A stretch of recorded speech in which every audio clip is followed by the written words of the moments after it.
Hello, folks. It's Mike here. I just want to welcome you back to Mr. Cast Iron, and you are on Weekends with Mr. Cast Iron.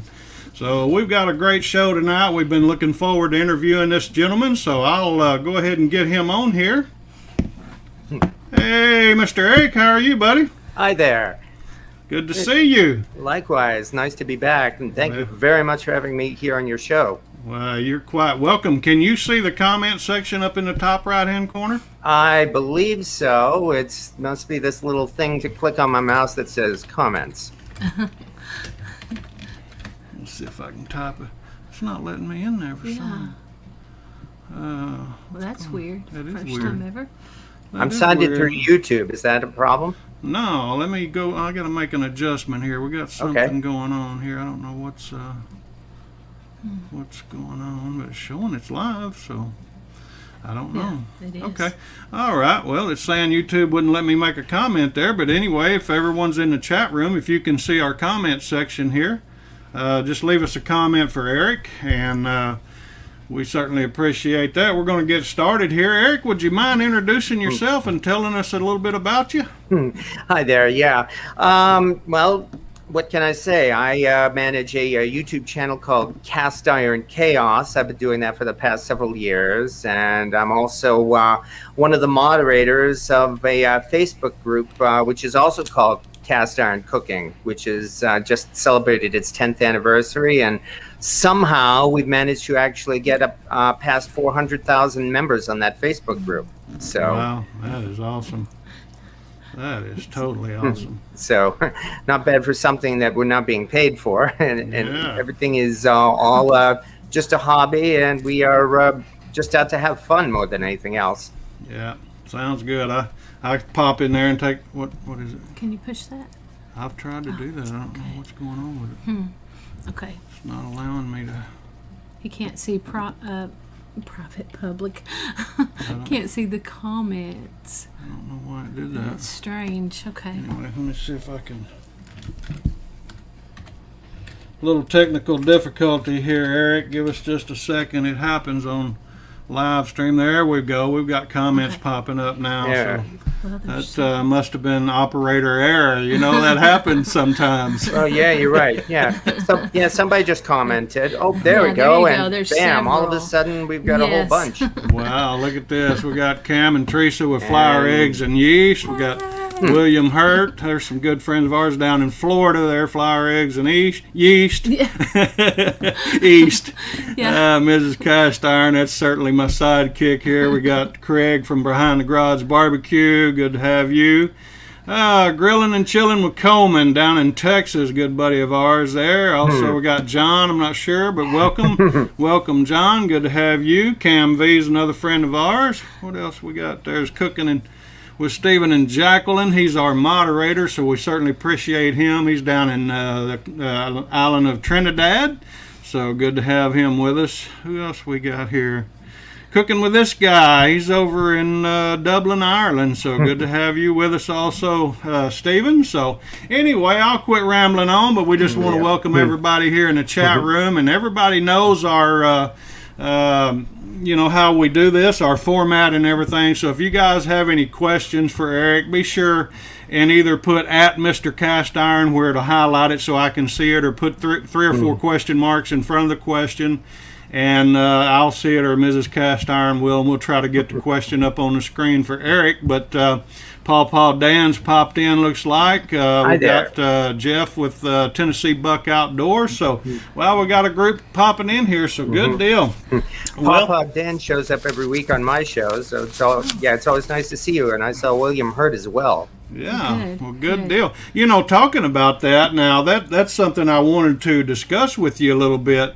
When you and I were initially talking about coming onto my show, I knew that you were doing a live interview show, not necessarily an interview show, but you were doing a live cooking show. Sometimes you'll make a recipe, sometimes you'll actually do something, as far as like cleaning or seasoning cast iron or something like that, or maybe discussing a piece of cast iron of equipment. And so do you care to tell us a little bit about that? Well, the live stuff has been going on now for about 9 months or so when I finally figured out how to do a live show on YouTube. I mean, up until that point, it would lock up and I was not able to do anything. So other than that, though, my channel has somehow been around. Well, my channel is more than 10 years old. I started doing these videos in 2000, I think, 12 or 2011 was my earliest one. And in fact, the very first video I made for this channel is still like number 3 on the most popular videos I have there. That was the one where I decided to set my stove on fire for YouTube. Yeah, I've seen that one. Yeah. A lot of people have seen that. And 9 years later, I am still getting comments about what a dumbass I am for that. So. Because, yeah, after all, hey, we heard this one before. Hey, I think I'll do something stupid for YouTube. It does get the views, though, don't it? A couple of things, I will be honest, a couple of things of that. One is I was not alone when that video was being made. There were actually people there behind the camera with me, and I did actually have a kitchen fire extinguisher ready for me.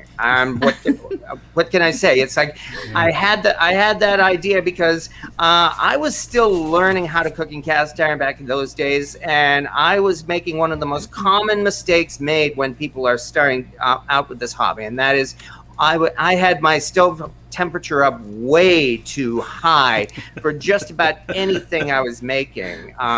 So as a result, I had actually had several of those little flare-ups when when you heat your pan too high.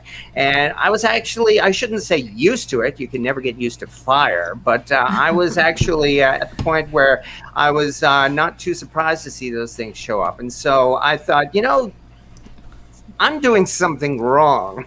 I mean, and so I got the idea that, which means that what I really should do is put out a video for people really demonstrating pretty much what not to do when you're learning how to cook in cast iron. And so I actually set it up, and I know usually that's where something ends up going really wrong. I ended up burning down my kitchen, but in my case, it actually worked. I mean, things went exactly the way they were supposed to. Yes, that little flare up in that video was exactly what was supposed to happen. I intentionally heated my stove up way to the max, right, so that it would happen, and somehow it worked. Yeah. No, I would not do that again. Yeah. I did something, well, not quite as dramatic as that, but and all of us cast iron guys, we know better. But anyway, I've had several people mention about, can you put cast iron in a dishwasher? I don't know if you've seen that video I made, but I actually put a cast iron skillet in a dishwasher, and I mean, it stripped the seasoning almost perfectly. And so, I got a lot of comments, a lot of views on that. But yeah, I mean, sometimes you just got to get dramatic with it, to express your point. I actually did that myself several years ago, and I have the photos out there on Immersion to prove that.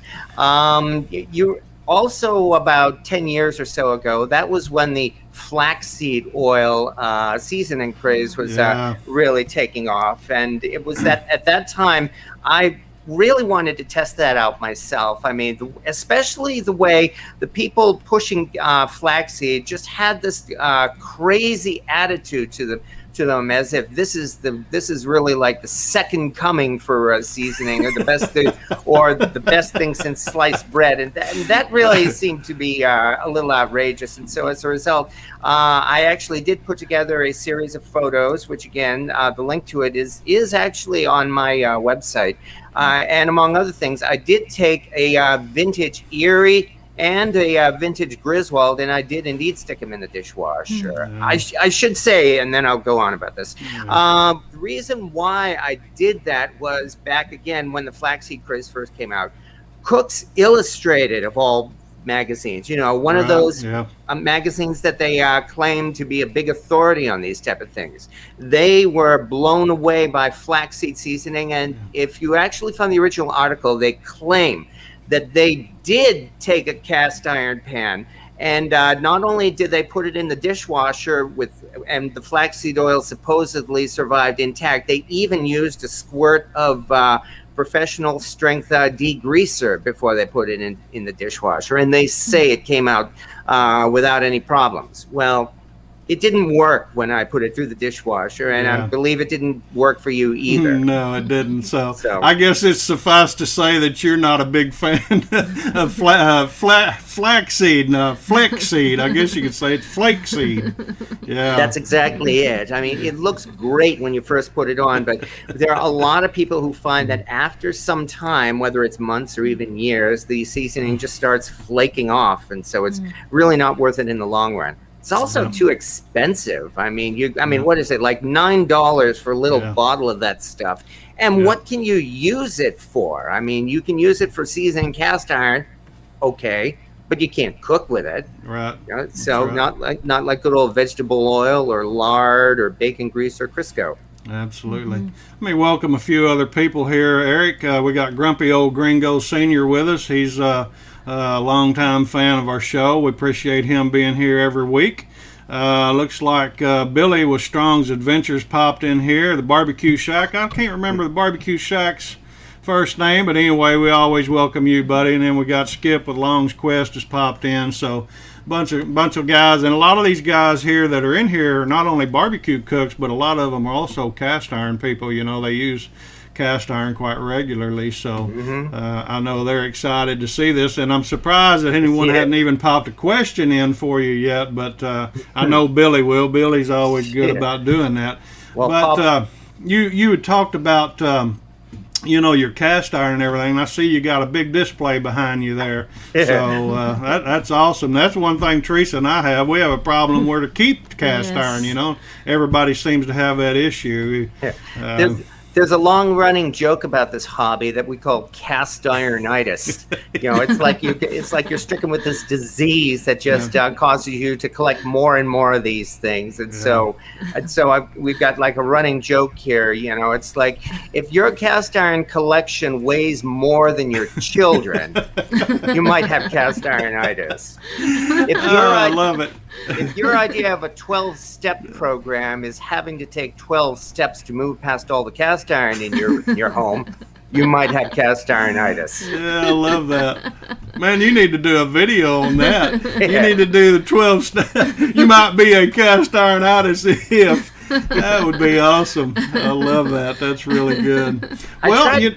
I'm sorry. Go ahead. No, go ahead. I tried doing that bit live in front of an audience with right at the Lodge Factory, for instance. People chuckle, but it's like it didn't seem to go in front of an audience as well as you might think. Yeah, I know some of these old Southern rednecks would really get into that because, what was his name? Did he say he was at the Lodge Factory? Yeah, he was at. What was his name that used to say you might be a redneck if? What was? Jeff Foxworthy. Jeff Foxworthy. That's right. Yeah, I did put together a whole bunch of those things, and I credited Jeff Foxworthy actually for the inspiration. Yeah. He never has replied. Oh. You was talking about making that, and you said down at the Lodge Factory, right? Yes. Didn't you go to the Cornbread Festival one time? Yes, I did. Actually, 3 times, I think, so far, or maybe even 4 times. I mean, they do it every year at the end of April, although last year and this year it was canceled because of the pandemic. Right. But, yes, I mean, they have a big, huge street festival at the end of April of every year. And down there, that's a big deal. The whole town comes out, and it's got an attendance of something like 50,000 people or so. So yeah, it's pretty darn big. I mean, big deal. What's so great about cornbread? Well, it's really an excuse to have a big street festival more than anything else, and but it's a lot of fun. Yeah. So, and the reason why I went down there was it was more like not just I didn't exactly drive 1,200 miles from Massachusetts just to go there, but it's more like it was an excuse to go on a road trip and have a lot of fun and pick up some sights and souvenirs all along the way. And it was, not to mention meeting a lot of people in person. Yeah, Yeah, I mentioned that. I thought about that. Do you mind telling us? You don't have to tell us what town, but what general area? You up in the Boston area, or? Yes, actually, I'm in mid-state Massachusetts, so Okay. not too far from Brimfield, in fact. Yeah. Yeah, that's a big flea market type deal, isn't it? For all Yes, it sorts is. of things. Yes, it is. And in fact, the Brimfield Antique Show is opening up just this week for the first time since the pandemic. So they do it 3 times a year, and they're actually having it this week. Wow. Billy down in Louisiana, Shreveport, Louisiana area, said he traded his kids for more cast iron. So I can understand that. Also, we got Wendy's popped in, not cooking, Simply Wendy, Live, Love, and Bake. She's going to be with us here in another, I think August 8th or something like that. So we've got several other people lined up. But folks, if you've not recognized our guest, we got Mr. Eric with Cast Iron Chaos. He's a big cast iron aficionado, and so we certainly appreciate him being with us on the show. And if you have any questions for him, be sure and type that in the chat room here, and we'll try to get them up on the screen for Eric. So if you've not yet been to his channel, be sure and go check him out. I know Steven's got all of his information here in the chat room, so go check his videos out. Give him a thumbs up, leave him a comment.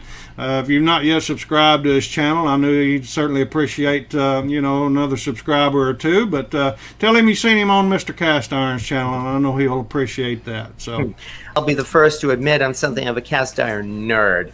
So what can I say? It's like 10 years ago, 11 years now, actually, I would have, some folks here, like you guys, for instance, you've probably been cooking your entire lives. Your parents probably taught you when you were really young.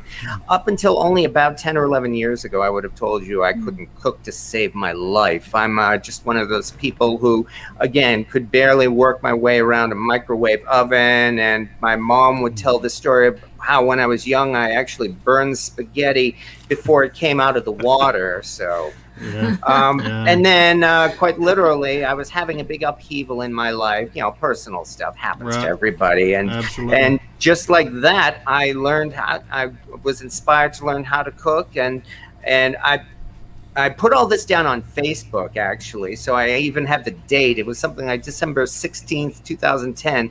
I cooked in a cast iron pan for the very first time. I cooked this steak, and I did a terrible job of it. I did everything wrong that you can do with cooking a steak. I poked at it, I prodded it, I moved it around nonstop. I probably turned it into a piece of leather. But I had a lot of fun cooking that steak. There was an enormous stress relief on that night. It was really, really fun.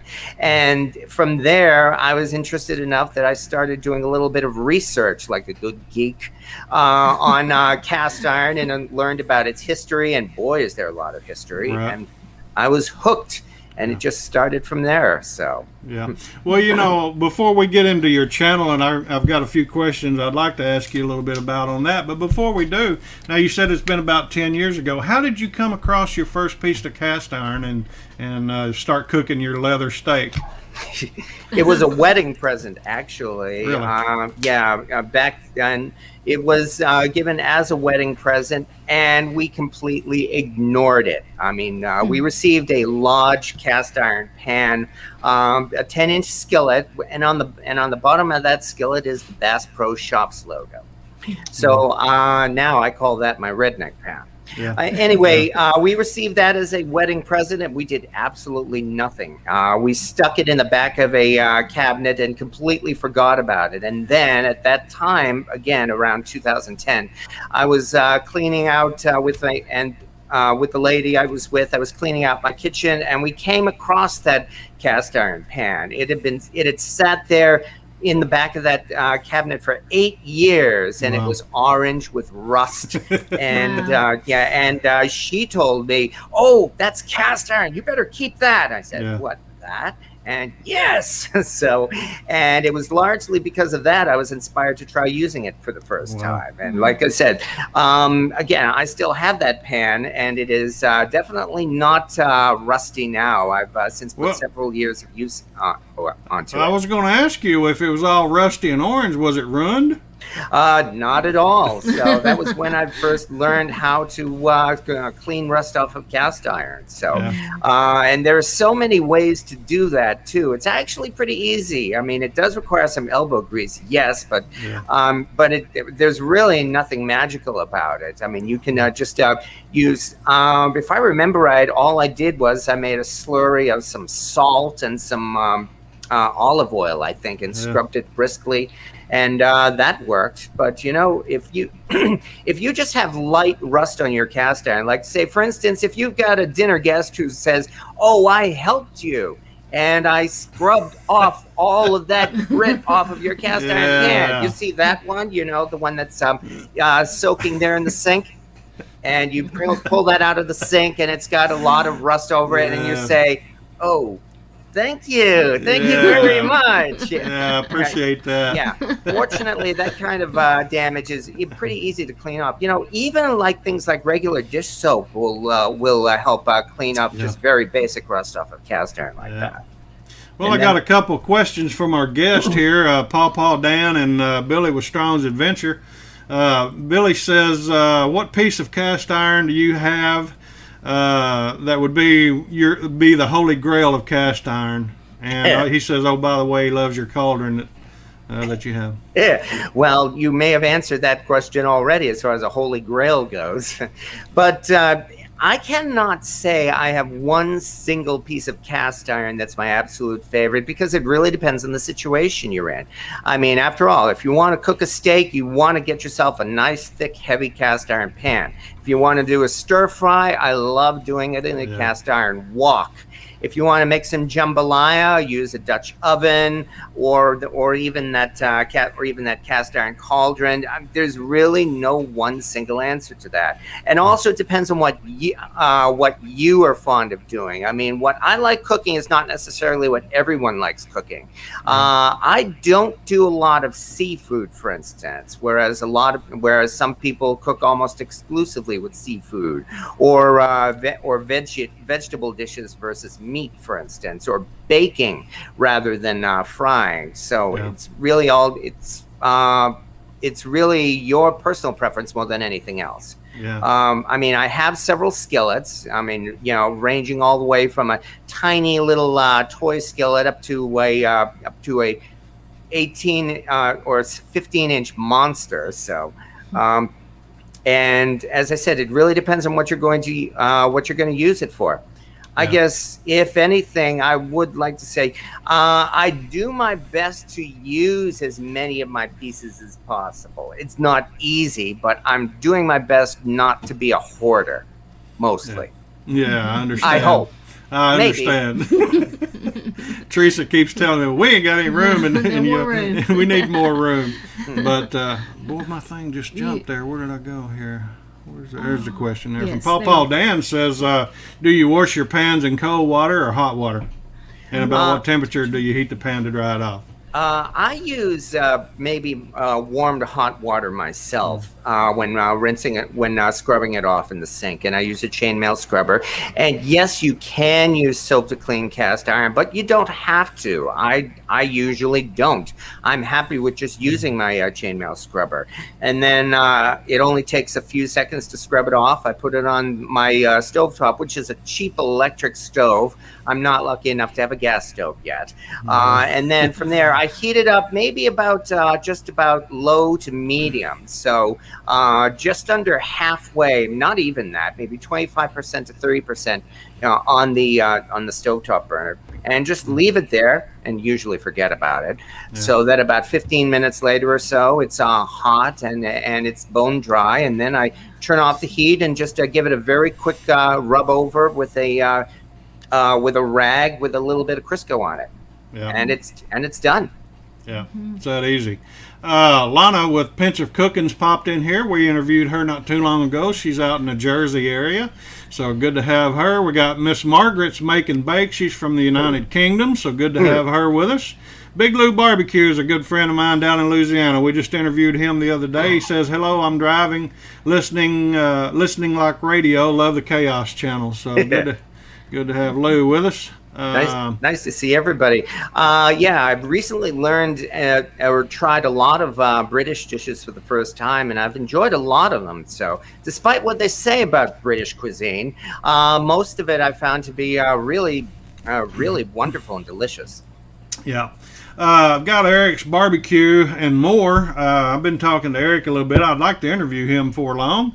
Another person that's popped in here, Samantha Lewis, is a friend of ours, so good to have Samantha. But Eric's got a question for you. He says he owns 0.0 cast iron, so what should I get first, and should I buy used or new? So that's a good question, Eric.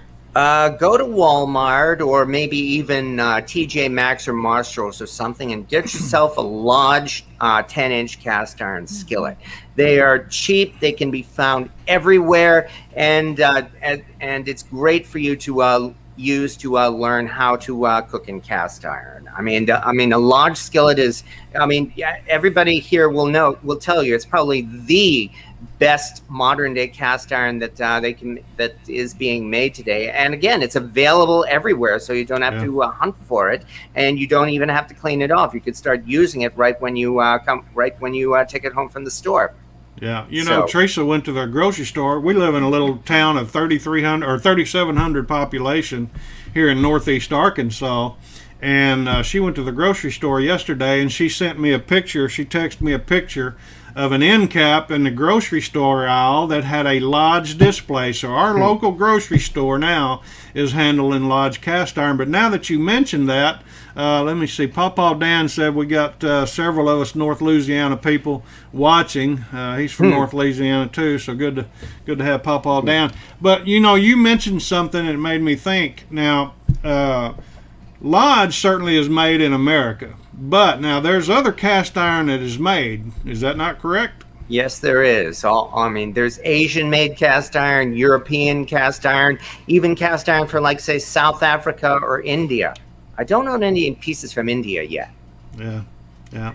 Well, I know now, you and I both know this, and I'm asking you questions. I'm playing the devil's advocate. You know that. But, certainly like your name, what am I trying to say? Not name brand, but signature name pieces that people put out. Usually, most generally, those are made in China, wouldn't you say? Asian made, yes. Yeah. Made in Taiwan or China or even Korea or Japan. Okay. There is a lot of politics involved for that, and I don't get into a lot of the politics because a lot of it has nothing to do with cooking. But the short answer for this, is this. Asian-made cast iron is safe to use. There have been long-running rumors that Asian-made cast iron is contaminated with lead or chemicals or spent uranium from their nuclear power plants or stuff like that. And that is all not true. I've got a video out there because, yes, I have actually done some research and I've looked for any examples at all of people who have actually been affected adversely by the so-called chemicals in Asian-made cast iron, and there has never been a single case ever of that happening. But then you end up getting into the politics, and I'll agree with a lot of it. Yes, there is a lot of shoddy product coming from China. Their electronics, their medicines, their clothes and whatnot and all that. None of that really seems to apply to cast iron, simply because cast iron is so simple and easy to make. There's no secret to it. It's been made pretty much the same way for thousands of years, and so no, there is no lead in Chinese cast iron. Now, if anyone has any personal or political reasons to stay away from Asian-made cast iron, you can do so, because of course, that's your right to do so. And I have no intention of forcing my political viewpoint on anyone. All I can say is just that, is that whether or not you like Asian-made cast iron, it's still safe for cooking. So, Yeah. and I guess one other thing is that if you're out and you find used Asian cast iron at like Savers or flea markets or the like, you know, if you get one of those pieces and you actually want to try using it, your money is not going to go back to China there. You know, it's going to go to Savers or that flea market vendor or the like. So nobody in China is going to benefit by you picking up a used piece that looks attractive. Yeah. And that's probably about all that needs to be said as far as politics go. Right. But there is, and I think you'd probably agree, there is a noticeable difference in Asian-made cast iron versus modern-day lodge, wouldn't you say? Oh, yes, there is. Yes. That's the other thing, I guess, a lot of people do. And even when they're bashing lodge, they talk about rough sandpaper-like surfaces on modern-day cast iron. And here's the thing. If you are, again, at like, say, I don't know, TJ Maxx or Bed Bugs and Beyond or IKEA or anything like that, Right. and if you actually run your finger across the surface of a lodge cast iron pan, and you can feel it is rough and it's designed that way, and then you move over to an Asian made pan, you will almost always find the Asian made pan actually has a much rougher and more sandpaper like surface than the lodge one. Lodge really does have a process even today that they do use to smooth out their cast iron pans, and it's intentional and designed to be like that. It's kind of complicated. Very briefly, no, they do not grind down and smooth out their surfaces to a mirror polish anymore, but they do in fact smooth it down. Right. And that's because they this way it's designed to hold on to the seasoning and make the seasoning much easier to adhere to the pan. And I agree there. I mean, I have seasoned almost all of my lodge pans myself as well. And yes, yes, you can easily season your vintage Griswold and Wagner cast iron pans, but it is a lot easier to season a modern day lodge for that, like that. Yeah. So I think they use something similar to ball bearings or something like that, and kind of roll that steel like that, and it rounds off. So like you say, it's not smooth. It's more of a texture of, it would give you the idea of kind of like an orange peel in a way. It's really not porous in a sense, because porous would give you the idea that it has holes in it, and it certainly does not have holes in it, but it is a textured finish, kind of like orange peel or something like that. Yes, no, you're right. Again, during the National Cornbread Festival, Lodge actually opens up their plant and gives guided tours through it, and I've been on it, and you can see that they actually do have this machine. It's a pretty big. How can you describe it? It's like a huge centrifuge where all of their newly manufactured pans go through this thing, which and they are in fact covered with hundreds or thousands of these really heavy oval shaped. They're not round, but they are very heavy pieces of steel shot, yes, and they all pound down the surface of the pan, and that's what the really rough spots in the pan are smoothed down that way. Yeah. So, looks like Mike Baker's Barbecues popped in. He's a good friend of mine from my hometown, actually. We interviewed Mike not too long ago, so good to have Mike. Who else have I missed? I got his question on the screen here. I'll get to that in just a minute. Let's see, who else did I miss here? Folks, if I've missed, acknowledging you here in the chat room, I said Miss Margaret, we certainly are not doing that intentionally, but we welcome everyone here. We've got Mr. Eric from Cast Iron Chaos with us tonight, so we're certainly pleased with that. If you've not yet been over to his channel, Stephen has all of his information in here in the chat room. Be sure and go check out his channel, watch some of his videos, and leave him a comment, give him a thumbs up. If you're not yet subscribed to his channel, I know he'd certainly appreciate that, all the support.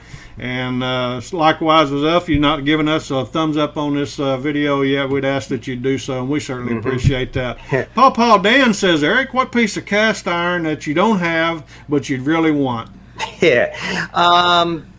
There are a few very rare pieces out there that I'm kind of keeping an eye out for. One of my, I guess you could call it prized possessions, is I came across a Birmingham Stove and Range 13-inch Dutch oven lid, or camp oven lid, in fact. Not 10, not 12 or 14, but 13 inches, so very unusual size. I have the lid for it, and one of these days I might even find the bottom piece for it, which would be an extremely rare cast iron spider, or even maybe a camp oven. But I mean, I may never find that for the rest of my life, but you never know. That's what the hunt is for. So, is that the oldest piece you have? No, my oldest piece is the big 15-gallon cauldron. That one's from the early to mid 1800s. Wow. But that one that I mentioned, that one's from the probably the early 1930s or so. Yeah. So, that brings another question to my mind. There's certainly different areas of cast iron specialties. We certainly have a skillet where you can do many things, but then there also is not only the camp Dutch oven, but also a Dutch oven. We've got Billy in here. Billy's Dutch oven, and one of his taglines in most of his videos is, "There ain't no lovin' like Dutch oven lovin'." And so Billy has got an awesome channel where he does Dutch oven, and same way with Jeff from Tennessee Buck Outdoors. He does a lot of Dutch oven cooking. So there's a little bit of difference between the two styles. What do you prefer? Do you prefer cooking in cast iron mainly, or do you like enjoying cooking in Dutch ovens as well? Well, Dutch ovens are cast iron. Well, some of them are not, but a lot of them are cast iron. Yes, I guess. May I suggest? I think you're asking about indoor cooking versus outdoor cooking. I guess. Well, versus a cast iron skillet. I mean, do you enjoy cooking in Dutch ovens as much as you do in a skillet? Oh yeah, I enjoy using my Dutch ovens. I have several of them, and they're very useful. I unfortunately live in the city, regrettably, and I don't have many opportunities to do outdoor cooking. So that's one thing I have not done a lot of, and I would love to do more of that when the opportunity arises. So I mean, Dutch oven cooking is a hobby and even a science in itself. So it's one of those things that, when you become a specialist in it, that's really, you almost want to do nothing else. And I don't blame you at all for that. So Certainly is different learning to do Dutch oven cooking versus just cooking in a skillet. Oh yeah, the history is rich, and maybe he can even confirm if this piece of history is true or not. There's a long time rumor that here in New England, one of our famous founding fathers, Paul Revere, is often credited for designing the flanged lid of a Dutch oven that allows you to place the coals on the top. It's flat, and it has the rim or the lip that prevents the coals from coming off. But back in those days, the coals were actually from actual wood. It wasn't, I mean, of course, charcoal is from wood. I don't mean to say that, but it was actually built to hold just regular pieces of burning wood. Yes. Yep. That's one piece of history I'm not familiar with. When they came up with more modern charcoal, I would guess that would probably be around maybe the 19th century or so, when the Industrial Revolution was really taking off.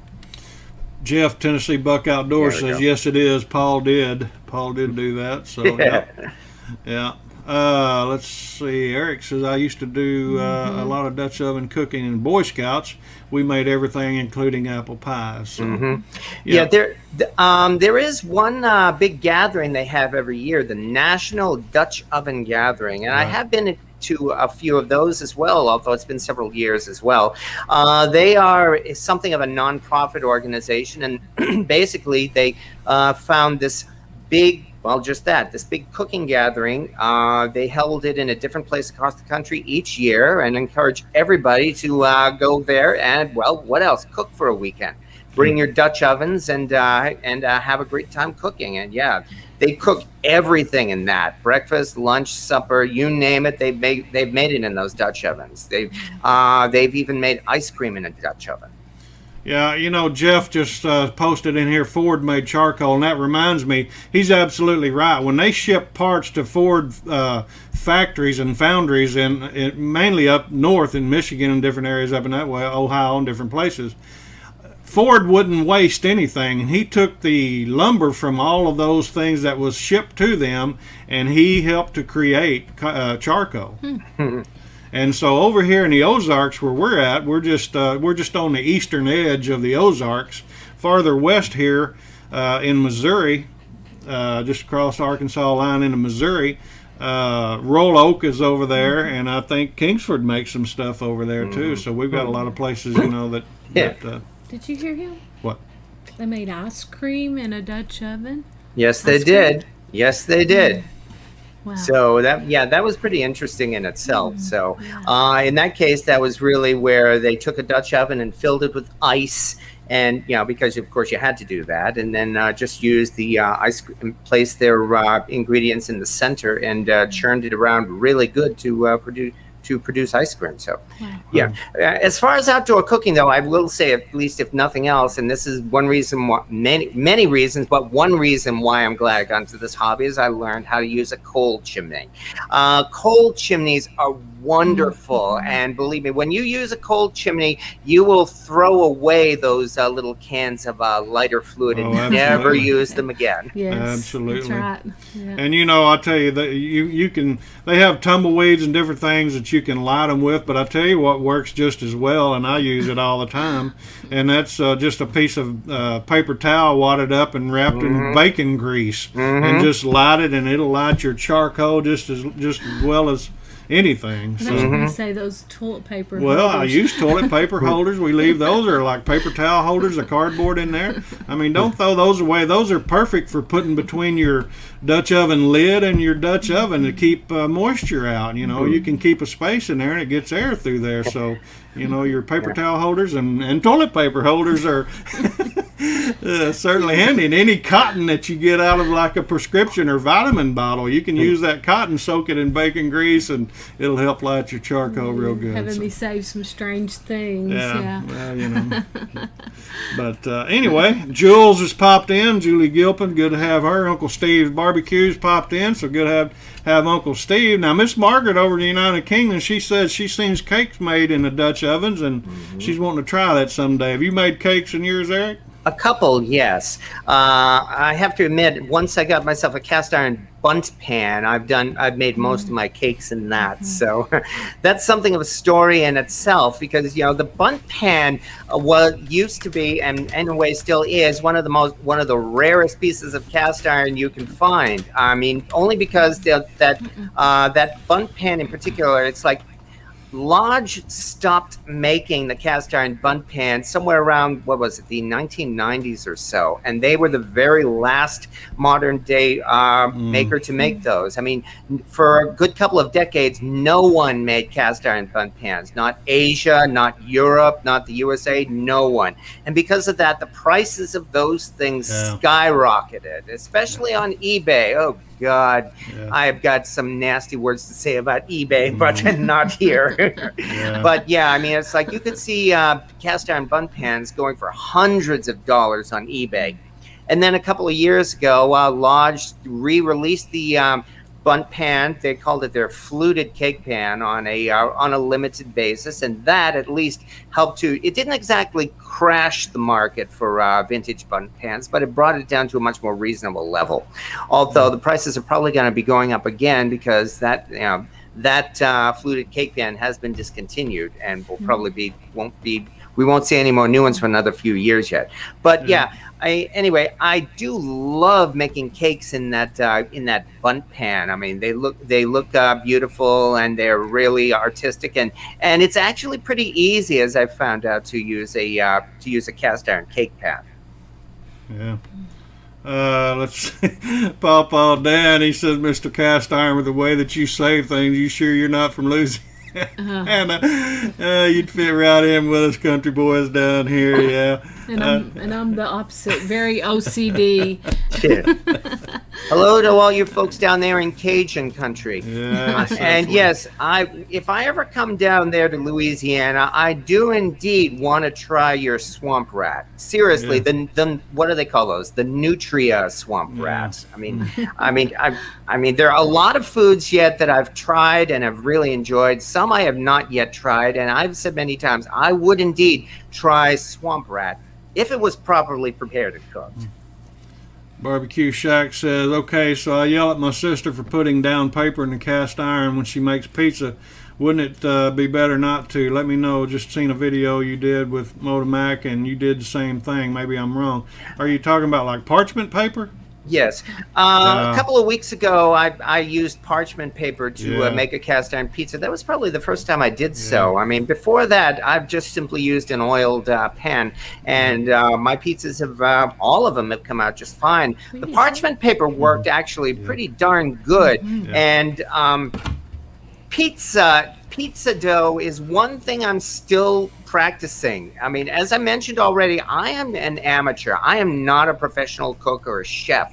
I mean, we've seen some people on these channels with their thing that's like, oh, I'm a professional chef. Here, let me put together this incredible pizza that looks like it was made from in Naples, Italy, or something. No, I am nowhere near that level. I've made a bunch of pizzas myself, and they have tasted good, but I have yet to get to that level. And yet, even so, I find, as I said, most of the time I have not used a parchment paper.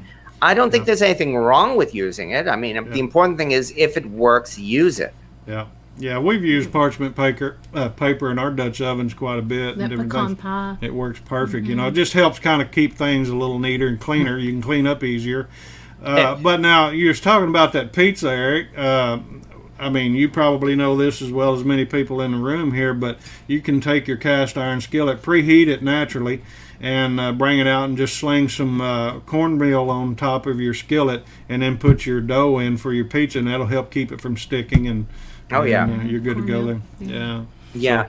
That's what a lot of people do when they first join the cast iron cooking group on Facebook. It seems to be almost a tradition. It's like, hi, I'm brand new here. Welcome to the group. And hey, look, I've made a pizza. It always seems to be pizza. I mean, as much as I love my burgers and my and fried chicken and everything, people are really always say, let's make a pizza. Not that there's anything wrong with that. I mean, once you've made pizza in cast iron, you start to find your pizza delivery bills really start to shrink. Yeah, they're perfect for it, that's for sure. Little Eric has popped in. He's 7 years old, and he's down in Trinidad, and he's got a cooking channel. Of course, being young like that, we can't ever comment on his videos, but we certainly watch them, like them, and share them on Facebook and different things. But anyway, he's great to watch, so hopefully you guys can go check him out if you haven't. Congratulations. I wish I learned to cook when I was 7. Yeah, he's great. He is. Mr. Michael Andrews has popped in, so good to have you with us, sir. Certainly appreciate you being here. Now, you know, it kind of brings me back to another thing, too, I want to kind of get to. Let me pop Eric's question or his comment there. You know, we was talking about that a little bit on as far as your YouTube channel now. When you're making your live, what made you decide to start doing live videos and cooking and showing how to do cast iron?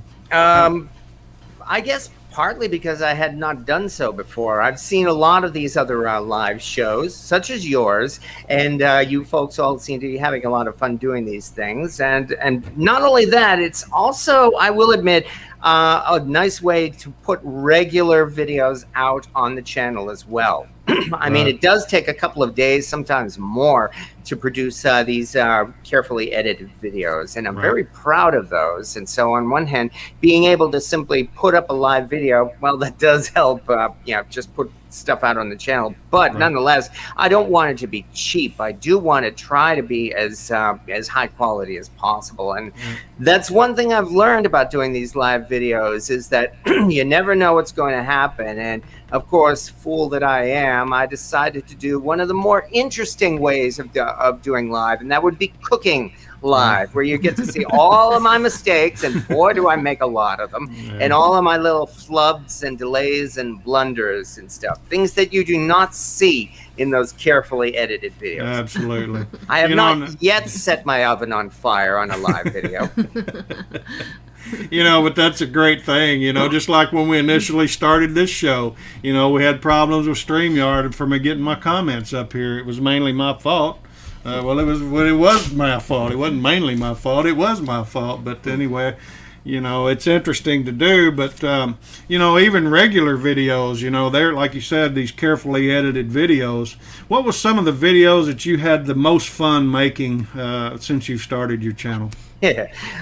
The jambalaya video that I did last year, that was a lot of fun. Actually taking that huge cauldron out in the middle of the woods and putting up a big jambalaya on there. So, then there was then there was that Boston baked beans that I'm also very proud of. Both of them are high in views on the channel. I'm very grateful for that. But those are two that I'm especially proud of. So.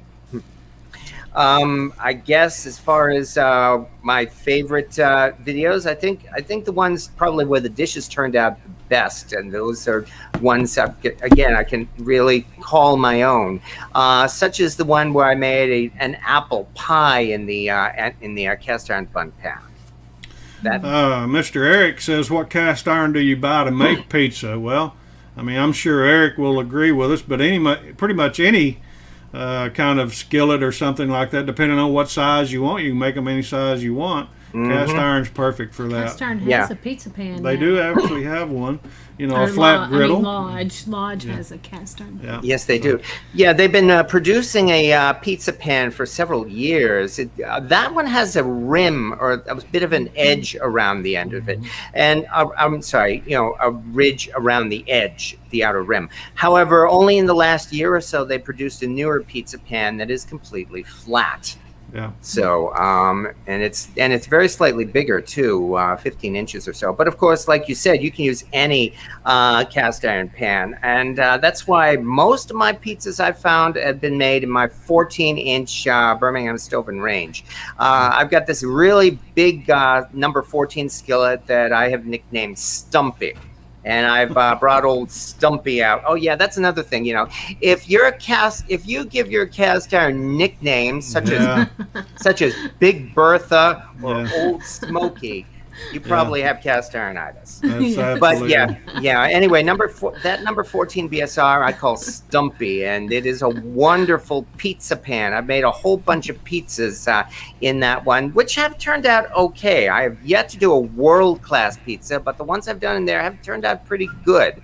Yeah. So, and I guess that's one of the things I should say, especially about having that number 14, is that I do encourage everybody, if the opportunity comes up, get at least one really big cast iron pan, because I mean, not only is it something to show off to your guests, of course, but you will get a lot of use out of it. I mean, I've gotten a lot more use out of old Stumpy, for instance, than you might think. It's a lot of fun, and there are a lot of opportunities for it, because not only is that huge pan, not only is it the world's greatest pizza pan, but it's also the world's greatest turkey roasting pan, the holidays and all that. So so I really encourage getting at least one big cast iron pan and you will have a lot of fun using it. Yeah. What kind of issues or problems do you have with YouTube?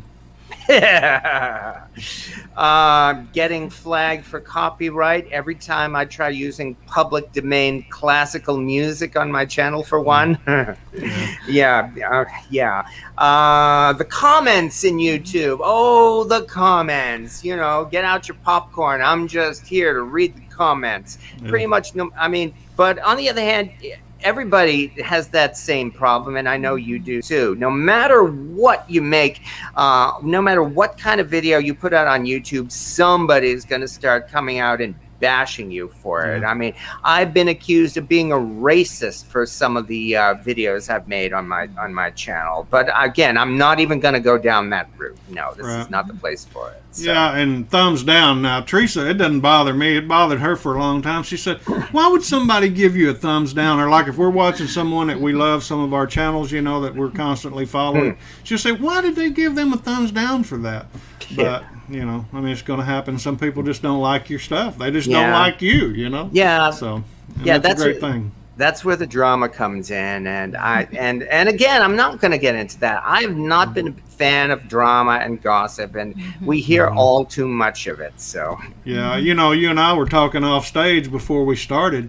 It's all about having a good time. I mean, we love our channel. We love what we do. We're not perfect. We're not professionals, and we don't claim to be. We're on a journey just like everyone else. We're learning new things, and that's a great thing about following other channels. You're always picking up new little tips and tricks here and there from different ones. and Absolutely. it just helps us all Mm-hmm. better ourselves. Yes, yeah. I mean, I've just said I only started learning how to cook about 10 years ago, so this has been a really great journey for me. And I am an amateur. I'll probably be an amateur for the rest of my life. But I'm learning as I go, and I really appreciate that people are interested in watching as I do these learning experiences. Isn't it amazing?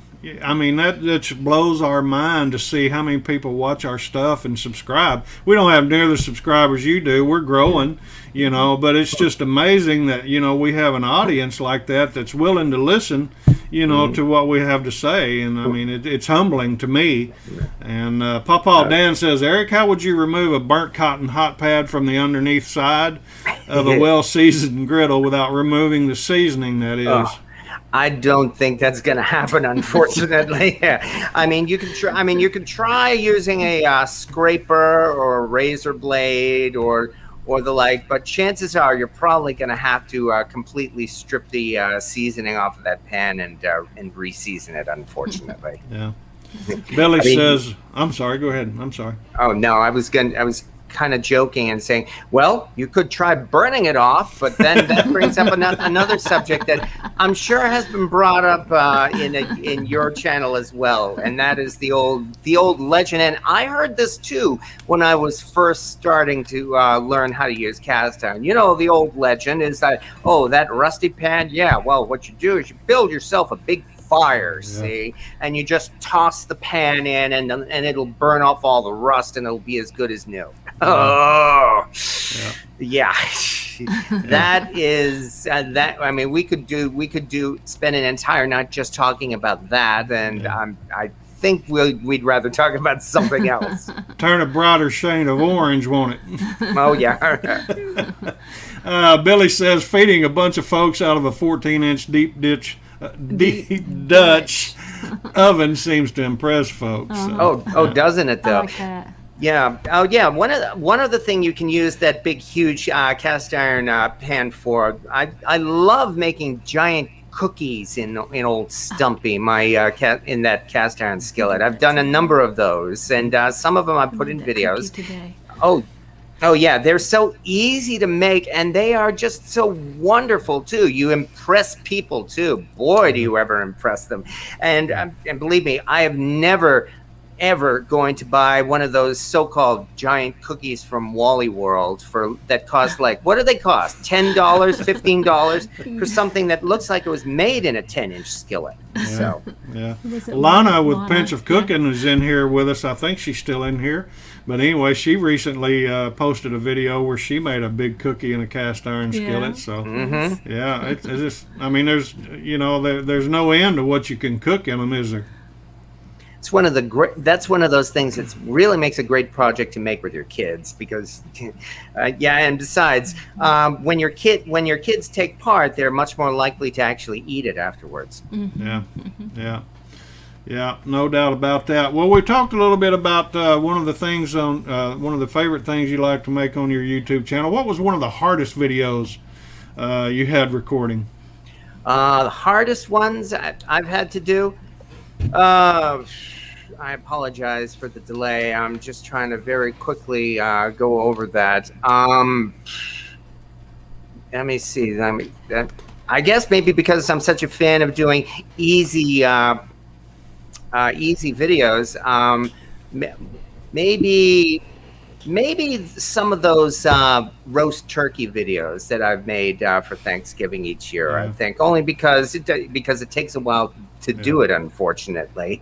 But nonetheless, I have liked the results of it. And I guess that's one thing.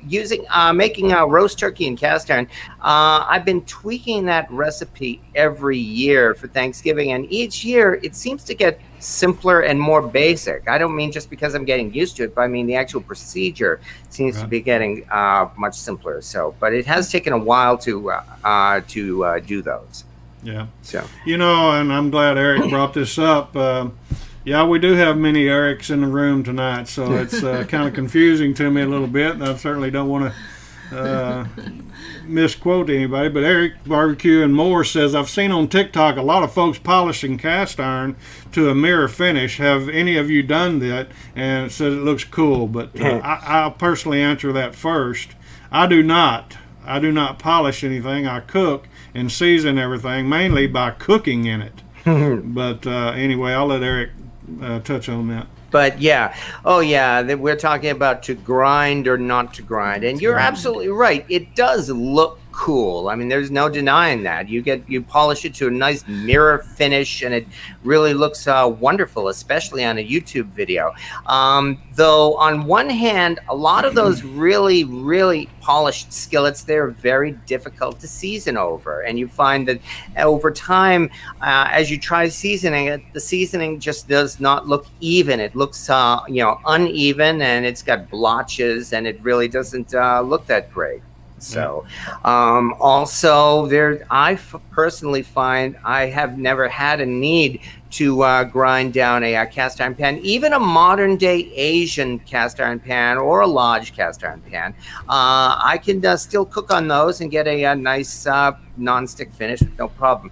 Probably the biggest reason in favor of grinding it down was when I made a video. I did an unboxing video of a cheap Big Lots cast iron skillet, and that's when I had a metal spatula and I was scraping against that thing as I was cooking with it. And yeah, the scraping really did grate my teeth, and I think that's why people want to grind those things down more than anything else. Yeah. Mr. Michael Andrews says he'll be checking out everyone's videos slowly but surely, so we certainly appreciate that. Looks like Ginger Snap Kitchen, Stephanie's popped in, says she's been listening to the show a little bit while she's driving. Hope everyone has a good night. So we certainly appreciate you, Stephanie, always being here and being supportive.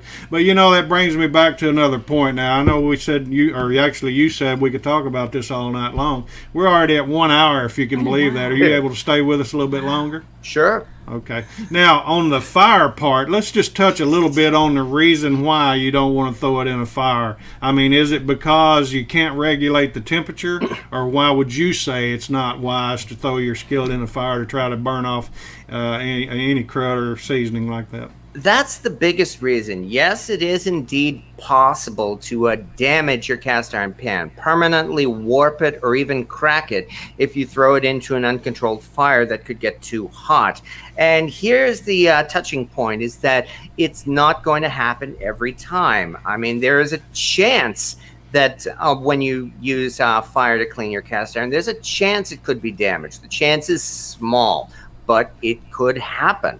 And I would rather use a much safer method, such as a lye tank, for instance, which does not have any chance at all of doing that. But yeah, that's the thing. Cast iron is not indestructible. I mean, after all, there's a reason why we all know what a crack pot is and where that word came from. Right. So, but even with an electric stove, even like mine, it is indeed possible to ruin your cast iron. And if you crank that stove up too much to its maximum setting and use your cast iron on a regular basis, you will find that your pans will become spinners. Right. And that's really the same thing that can happen, but on a more extreme level, if you throw your cast iron into an uncontrolled fire. Yeah. And here's where the arguments always start coming up. You always get comments saying, "Oh, I've cleaned cast iron like this all my life, and my pans look as good as new." Funny, how many of those people have actually posted pictures of their pans to be able to back that up? I'm betting more than a few of them, you'll find that those pans probably actually have something of a red color to them. Yeah, so I'm going to address Edmund Bowles has popped into the show. Good to have you with us, so certainly appreciate that. But, to get back to that a little bit, now I recently did a video, too, talking about how to prevent rust, and I mentioned one of the tips was getting your fire too hot on your skillet, because what it does, it burns the seasoning off the bottom, and once seasoning, all it is a protective coating, basically, in a sense, to prevent rusting.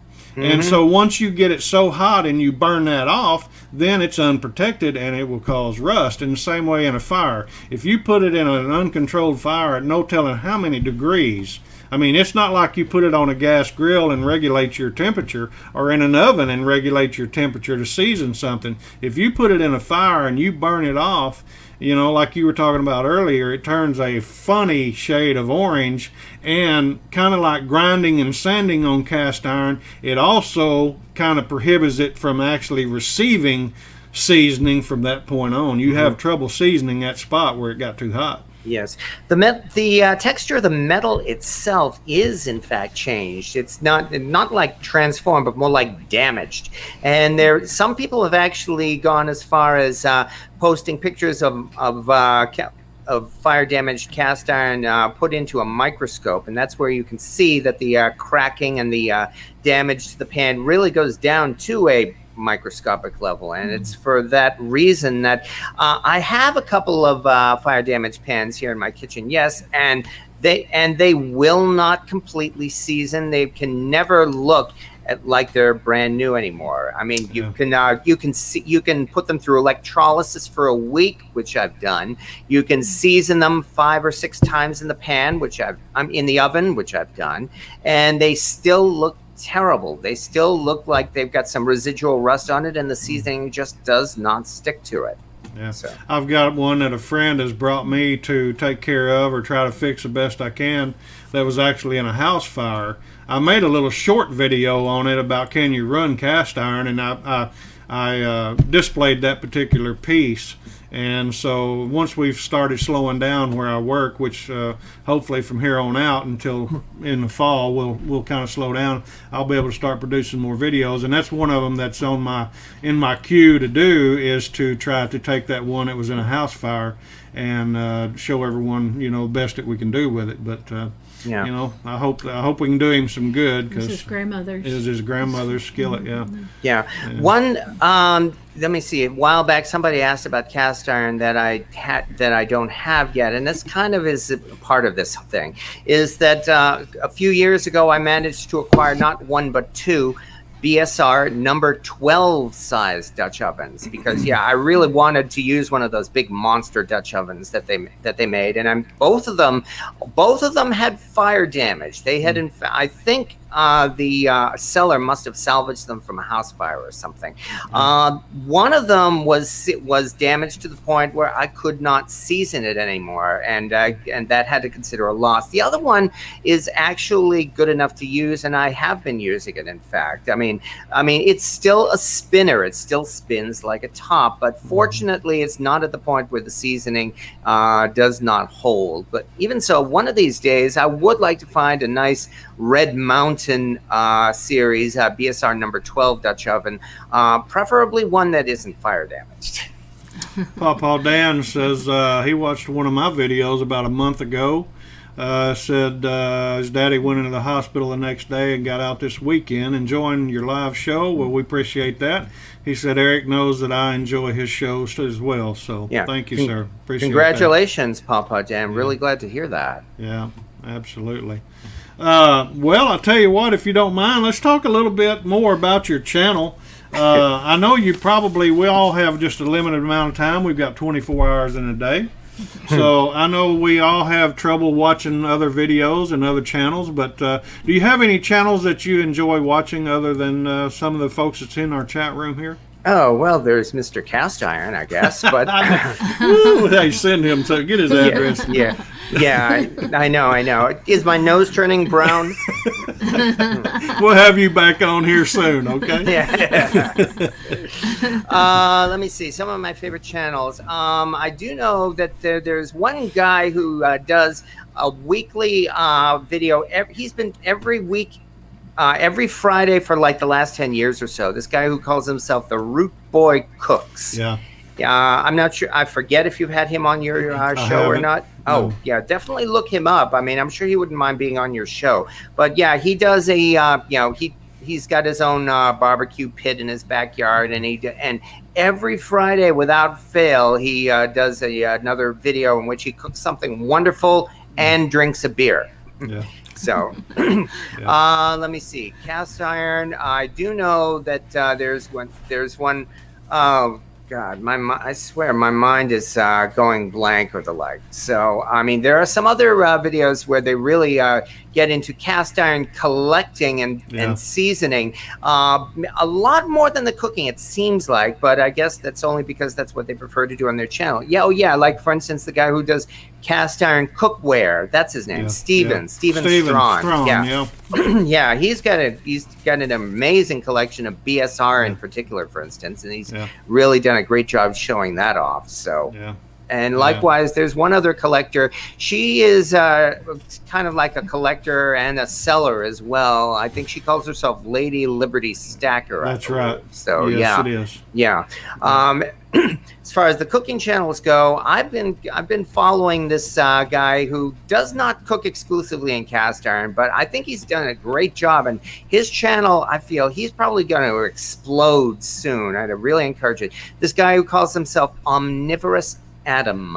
He does some really nice and very professional looking videos, even though I can tell that he's probably on a low budget as I am, and yet his videos are much better quality than mine. I will say that. So yeah, you recommended him to me in your show Wednesday night, and I went and checked out his channel, so I need to get back and check out a little bit more of that. But it's really good.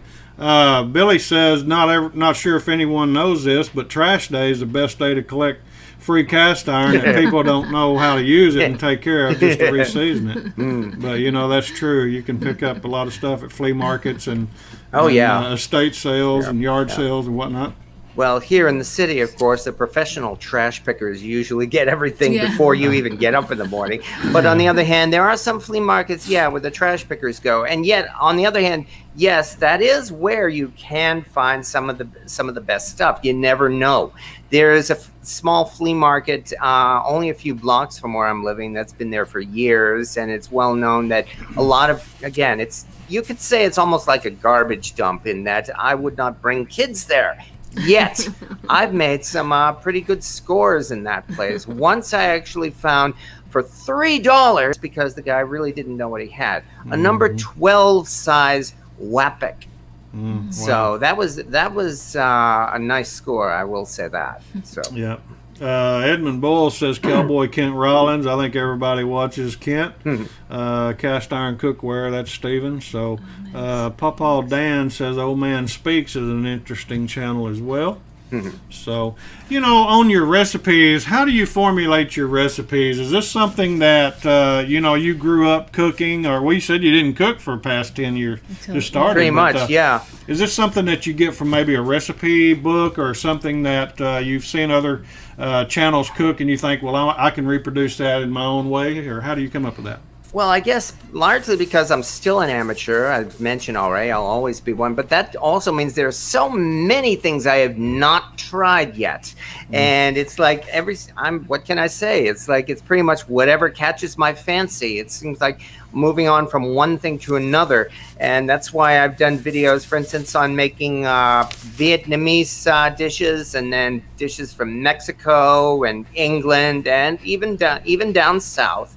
Like, for instance, a couple of years ago, my employer sent me on a road trip down to South Carolina, and it was down there that I discovered South Carolina barbecue hash for the first time. Wow. And if you've never had that stuff, then you don't know what you're missing. And it just gave me this great urge to try making it for the first time. And I've got a video of that on my channel.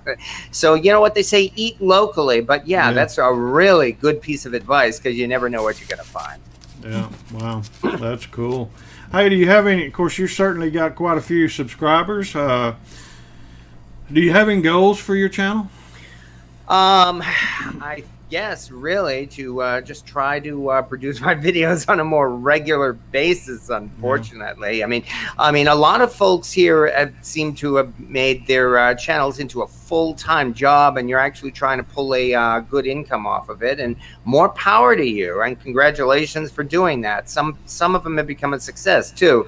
I've always considered mine to be a hobby more than anything else, I guess, probably because I work a full-time job, and really my cooking is is more of a stress release from my job more than anything else. So I'm not able to produce these videos on a 24/7 basis, unfortunately. But so if there's any long-term plan for my channel, I guess it would be to try to improve the quality of the videos that I've done, especially in terms of things like video, lighting and sound and editing and the like. So some of the videos that you folks here produce are really make me envious, and I'm doing my best to try to bring my videos up to your level. Well, the content, a lot of times, in my opinion, the content is really where it's at sometimes. It's not so much being professionally produced. Now, I mean, that is impressive in and of itself. I'm certainly not professional at all, but I think the content, people really enjoy if it's good content, and they learn something out of it, because I know you're probably like myself. I get a lot of comments that say, man, I really appreciated that because I didn't know that, and that helped me. I've had people say, I've had a cast iron skillet in the closet or in a cabinet, kind of like you did for 8 years, and you've inspired me to pull that out, clean it out, and start cooking in it. So I think that's some of the best what's a good word? The best compliments I've received really on my channel is when I hear from that, where somebody actually tried one of my recipes and they liked it. I mean, that I think makes me feel really good, and I think I appreciate that almost more than anything else.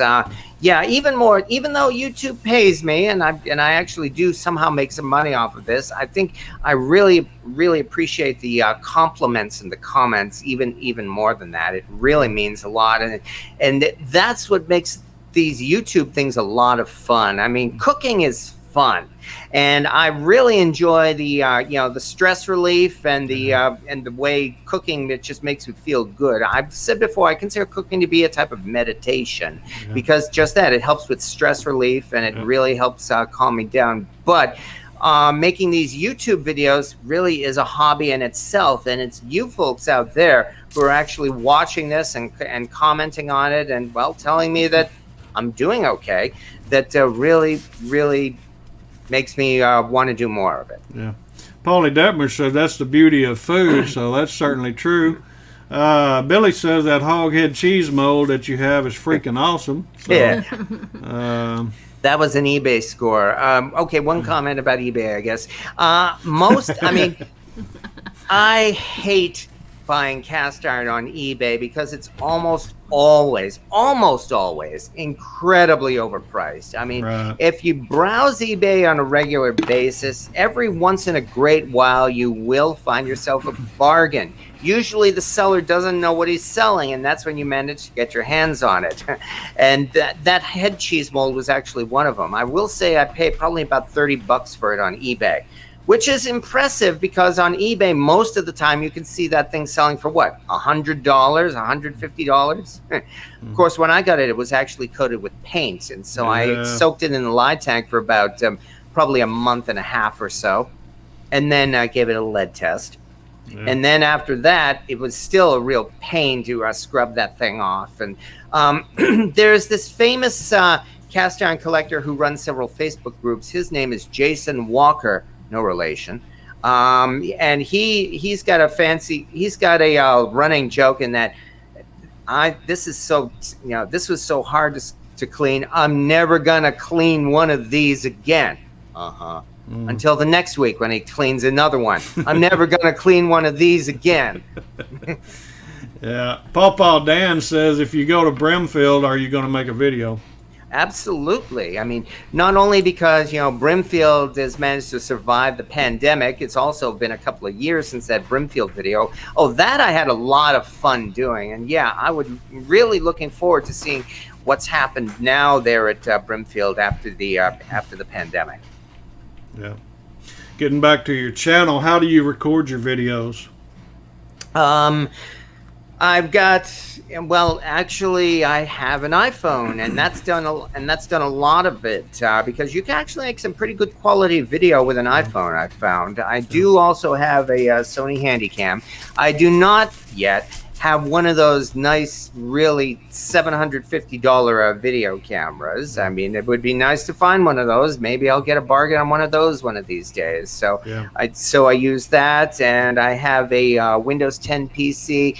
and my software is Power Director, for whatever it's worth. So I'm not exactly doing these things on a high budget, as you can see. Yeah. So Yeah.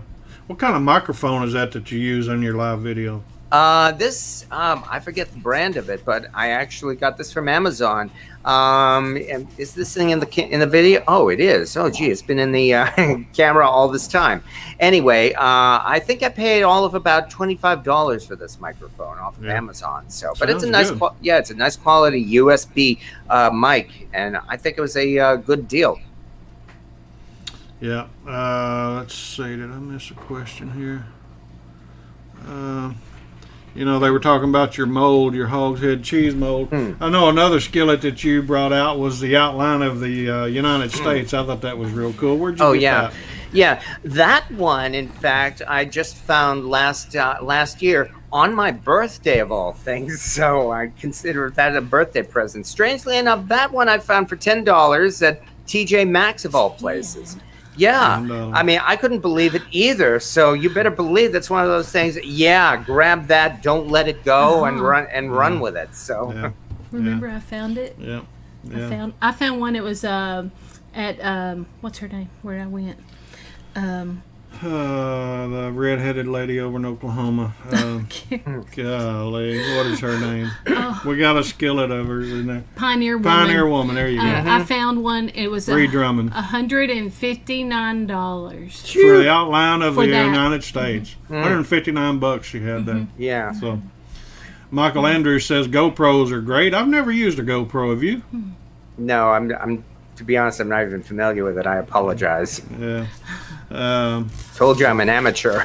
Yeah, me too. So, what's one of your favorite pieces to cook in? Actually, what is your go-to that you love to cook in? If I'm gonna just do some everyday cooking, like make some breakfast or something, I will probably grab my BSR number 8 Red Mountain. Which is, what can you say? It's probably one of the most reliable things ever made to have in your kitchen. So, I mean, it's smooth. It's probably like about anywhere from 80 to 90 years old, and it still cooks like a dream. And I'm still using that Lodge 10-inch skillet that, as I mentioned, the very first piece I cooked in. And I've learned a lot from that, and it has a Bass Pro Shops logo on the bottom, and I call that my redneck pan for just that reason. So those two, I think, really, when it comes to just everyday stovetop cooking, well, no, then I can't forget the Lodge cast iron wok. So that is a really nice. Yeah, that in fact was the second piece of cast iron. No, I'm sorry. The very first piece of cast iron that I actually paid for myself, that I actually went out and bought for myself. And I used an Amazon gift certificate for it, in fact. I'd received one as a Christmas present, and I had the urge to get that, and I used it in January of 2011. So it's just over 10 years old now. So, but yeah, and I could go on and on about that cast iron wok, largely because it is completely different from the thin and light wok you can get at any Asian market, which is also a great thing to have if you have a gas stove. I don't have a gas stove. I have an electric stove, a cheap one. But because of that, I find that Lodge cast iron wok is tailor-made for stoves like mine. It is great for doing stir fries in, and if you're like me and you've got nothing more than a cheap electric stove, the Lodge cast iron wok may very well be one of your best investments. So that's awesome. You know, when you're talking about Bass Pro, and of course Cabela's owns Bass Pro, or no, Bass Pro owns Cabela's now, don't they? Yes, they did. Yeah, they bought them out just within the last few years, I think. Yeah. One of the first pieces I bought was a 5-piece kit from Cabela's, and I still have it. And believe it or not, it's probably a little bit thicker, it seems like, than Lodge is. If I remember right, that's a Camp Chef. I believe Camp Chef provides, or maybe provided, I don't know if they're still doing it, the Cabela's house brand. So I believe you're right. Yeah. So, and Camp Chef, well, here's where we get into the politics, because Camp Chef is a really good brand. I mean, if you go to any, like for instance, the National Dutch Oven Gathering. That's actually partially sponsored by Camp Chef. And Camp Chef outdoor cookware is really great stuff. It's made in China. Yes, it is. But the company that manages Camp Chef is based here in the USA. Right. And they've got really good quality standards, too. So Camp Chef, I would probably say, would be just around the same level as Lodge for quality. Yeah. Which comes, certainly. I'm sorry. No, which comes back to your Cabela's pans. So they are just fine, and keep on using them. Oh, yeah. I use them pretty regular. Matter of fact, I made some breakfast this morning for Teresa and myself, and I used that one skillet. I think I made eggs in it, but man, I love it. I use it all the time. Billy says, how much cast iron did Eric buy when he was at the Lodge factory? Too much. Too much. I knew that was coming. The Lodge, as you know, not only they've got a great selection, of course. They've got this infamous seconds room where they take all of their very, very slightly flawed stuff and they sell it at a big discount, which technically is probably about the same as what you would get it for at Walmart, except that the variety is much, much better than what you'd get at Walmart. So yeah, I mean, sometimes you can find things like the wok or lids for your cast iron there. That's an important thing. I mean, lids are always hard to find. Yeah, they are. Yeah, we were talking about that the other night. I need to get a lid. But talking about you might have cast ironitis. Mm-hmm. If you're on the not the overpass, but on ramp, and you see a guy holding a sign says "We'll work for cast iron," you might have cast iron. That was bad. Yeah, somebody actually posted this. It's like, if you hide cast iron in your truck and hope your wife doesn't find it, you might have cast ironitis. Have you been doing that? Take the fifth.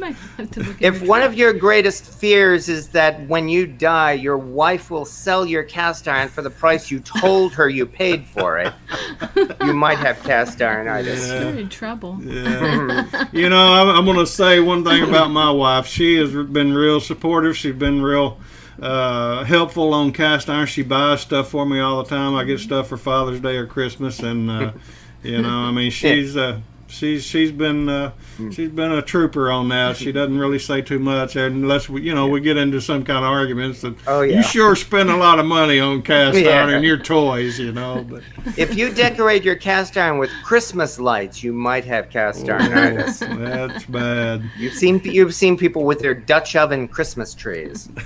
Well, okay, your rack behind you, that must be really heavy duty to hold all your cast iron. Probably is. Yeah. Oh, I think I bumped this. The rack itself is another thing that I got from Amazon. So I think I probably paid maybe about $75 to $80 for it on Amazon. And I think that was a great deal because, it holds all of the stuff. It's really convenient, too. So so the rack in itself, I really enjoy it. Let's talk a little bit about commemorative stuff. What do you have that's commemorative? I know you've got the cornbread pan. What else do you have? Let's see. Got this a few years ago. This is for the 120th anniversary of Lodge. Oh, that's neat. And now they've got their 125th anniversary coming this year, so I'm expecting they'll be doing a 125 pan too. So I hope so. Let me see. That Cracker Barrel has been doing an American-themed Lodge skillet, and it is made by Lodge every year for the past several years now. I don't have all of them, largely because, like I said, I don't want to be a hoarder, and I already have enough skillets. I can't keep getting one every year. But this year, Cracker Barrel, and I think they've just at the point right now, today probably, where I think they're selling out, just about sold out at all of theirs. But they did a nice one that's saying "United We Stand" this year. So if you've managed to score that one, then again, that's good.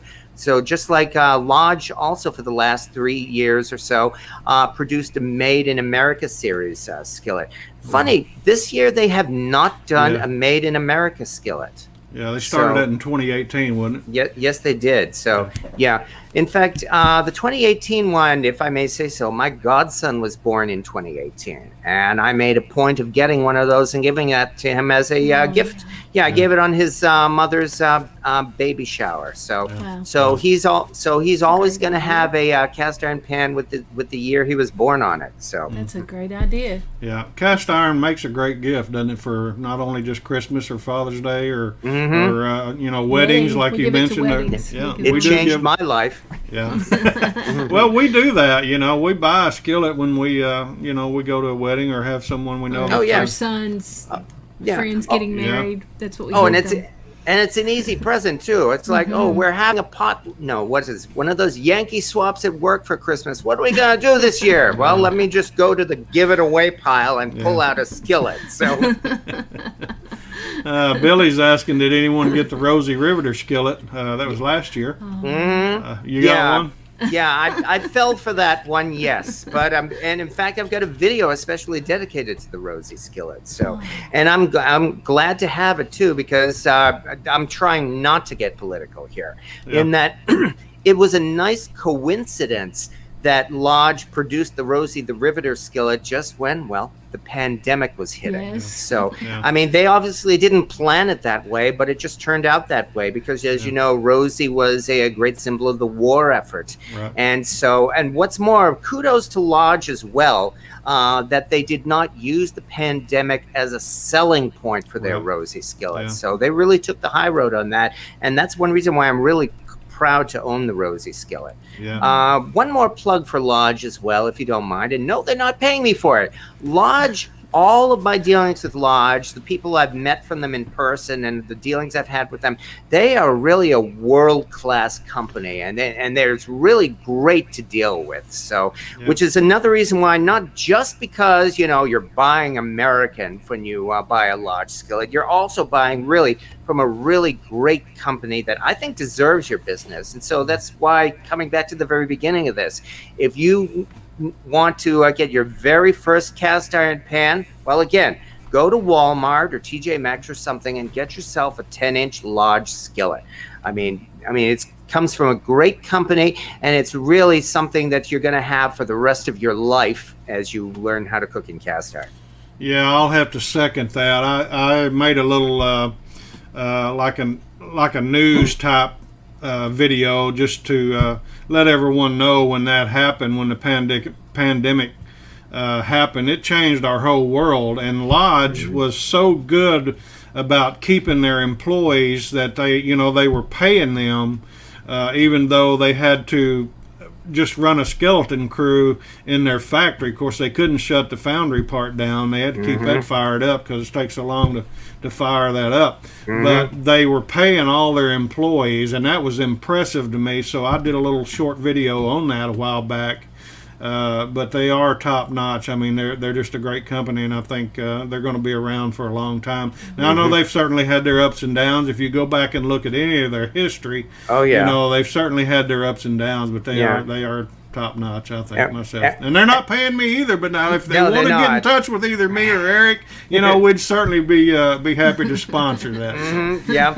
And of course, as you know, it's like whenever anybody there are so many people bashing Lodge these days for whatever reason, because of the rough surface of their skillets, for instance. Whenever Lodge skillets come up in conversation among heavy-duty cast iron users, that's always the first thing that comes up. Whenever Lodge makes some kind of an announcement on its Facebook page, there will always be comments bashing them, saying just that. When are you going to start grinding down and smoothing out your skillets? Yeah. It's not going to happen because that's their business model, and it's been a successful business model for them. Miss Margaret over in the United Kingdom says it's 1:30 in the morning there, so she's going to have to go to bed. So we certainly appreciate you being with us, Miss Margaret, and have a good night, and we'll see you hopefully soon again one of these days.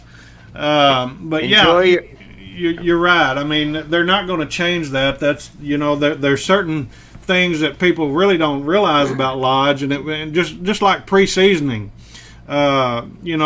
Joseph Lodge's grandson come up with that in 2002. Lodge was a pioneer of pre-seasoning cast iron. Before that, no one pre-seasoned cast iron. You would get a gray skillet if it wasn't already rusted. And Lodge pioneered that, and now, I mean, it's an industry standard. I think nearly every cast iron manufacturer, pre-seasons cast iron. Is that not correct? Yes, that's true. Well, I mean, they always did have to season their skillets. And if you look at vintage labels, like, say, on BSR from the 50s or so, they will also say they're supposedly ready to cook. But then, of course, usually they had a coating of wax or something. You had to season it in the oven first before you cooked with it.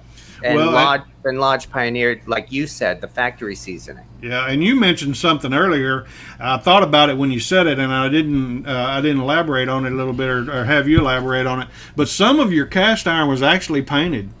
Yes, it was. So that's like that hoghead cheese mold, for instance. Somebody had painted that. So, well, things happen. What can you say? So, people, for whatever reason, maybe they just want to make a piece of art or just use it as a decorative piece. And so they just do just that. Fortunately, again, about a month in the lye tank, and I found it was as good as new after I gave it a lead test. And, we haven't even gotten into that. And it's been an hour and a half already. Yeah. So, yeah, if you don't mind, elaborate on that a little bit. Yeah.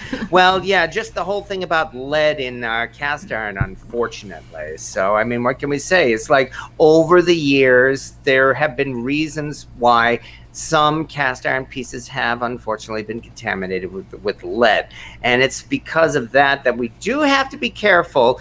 And if we are suspicious, then it's probably not a bad idea to test cast iron for lead. I will say at least that depending really on the environment and where you are, if any random piece of cast iron that you find at a flea market or a garage sale, the chances of that particular piece having lead on it will be extremely small, but not impossible. And that's really where the difficulty comes in. And that's one thing I think that, forums like here on the internet can help out. People can help for identifying instances where it might very well have been contaminated with lead. Like, for instance, I am very afraid of getting cast iron muffin pans out in the wild because those things are perfect for making lead sinkers on them, for instance. How would you suggest our audience test one for lead? Well, number one, they do sell those lead paint test kits at places like Home Depot or Lowe's, and some people have criticized me for saying that because yes, they are expensive. For like $10 you get these vials that have maybe 2 tests in them. So in some instances it might be worth it. In others, they do actually. Apparently you can online, you can get these little swab test kits, in fact, that have like maybe 15 of them or so, 15 tests, which is better if you need to test a lot of pans. Most instances, I guess I could say, usually, not always, but usually lead contamination can be pretty easy to spot because lead has that, I consider it something like an unpleasant color, and not just because it's lead, but a really ugly shade of yellowish bronze gray, I guess you could say. I mean, if you've seen a piece that's been used to melt lead, then the lead is unmistakable and it's pretty easy to spot. Yeah. Usually, that's where the gray area comes in. So Billy says, maybe they'll start making a Sportsman's Grill again. Actually, Billy, they are. You can go to their website and they have it back on the items that you can choose from, so they are back to making those again. They're not back ordered. Lodge discontinued the Sportsman's Grill for a brief period of time because they wanted to push their new grill. What do they call that? The kickoff grill. Right. So so I don't have the kickoff. No, I have the cook it all, and I love that. Of course, that's certainly for outdoor cooking, and so is a kickoff. But yeah, I love that Sportsman's Grill. I really do. It's really handy for like me and her, 2 people. And it's perfect. You can carry it on a tailgate, or you can put it out in the yard, you can put it on a balcony or whatever. So certainly appreciate that. Hey, back to cooking now on your food. What do you prefer to cook? Do you more enjoy cooking breakfast, lunch, or dinner? Probably dinner in my case, but that's only because of my personal habits. I mean, as I mentioned, I work a full-time job, and so I get up at like 5 o'clock in the morning, and I'm out of the door by 6 o'clock so I can beat the rush hour traffic. So, so for me, it's more like dinner or maybe even dessert. So, and that's where, again, using that wok for a stir fry is really useful, or breaking out, again, the number 8 BSR to easily and quickly heat up dinner, things like that. Well, those are among the best reasons to use and own cast iron. Yeah. What's your favorite go-to as far as cooking? What kind of meal do you like if you come in from work? And we all have our favorites. I'm sure you have one as well. Yeah. If anything, I think in my case would probably be a quick stir fry, because just that, they are so easy and inexpensive to make. So yeah, I've got another and I've got another video on my channel, which again is one of the more popular ones. Thank you, everyone. The ramen noodle stir fry. So so for pennies, you can make yourself a nice stir fry with ramen noodle bricks. You try that. Yeah. Okay, cool. Well, I know we've been an hour and 40 minutes into this. I can't believe how fast this went by. I mean, it's amazing. I could sit and talk with you for hours, but I know you, like myself, have to get up in the morning and go to work. But I'd like to ask you just a few more questions before we go. And I usually ask this for most all of my guests, but is there one thing that no one knows about you or would suspect? Yeah. That he wants to tell. That you want to tell. Yeah, that's a loaded question. And you can say pass if you want. Okay. Well, no, I'll say this. No, I am not Walter White. Okay. Believe me, those comments have been coming since I started doing these videos. All I ever hear about is, "Hey, Heisenberg, how you doing? And you cooking any blue meth in those pans of yours?" So. To which I like to say, I think my cooking is a little bit more healthy than his. Yes. Wow, that's oh mercy. What's one of your favorite holidays? Yeah, Thanksgiving, because there you go. You can do a whole lot of cooking in it. So yeah.